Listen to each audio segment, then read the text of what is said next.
I often wonder, like, for myself, what does it mean to lead by example and how to best do it? So, as you think about leading by example, what's that mean to you? How would you define it? So I think leading by example really comes back to holding yourself to the same standard that you hold everyone else to.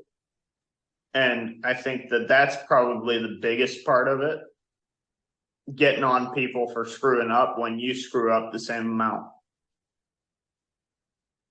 So, some consistency there, right? Does that make sense?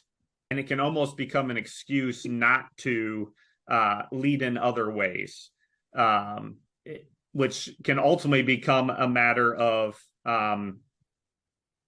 just really focusing on your own situation and just doing your own thing, which I heard one guy say one time. He was talking about leading by example. If it's like setting a really high standard for yourself, holding yourself accountable, performing at the highest level, doing your job, like that's called doing your job. So, I think the first one is sometimes people can use that as an excuse not to lead. As I share that, what does that maybe mean to you? Like the people who want to be very vocal leaders, well, they want to just do their job and hope everyone else picks up on the idea of doing their job. And I think both ways are incomplete in that someone who just wants to be a vocal leader, I notice a lot of times, especially with my team, is that those vocal leaders aren't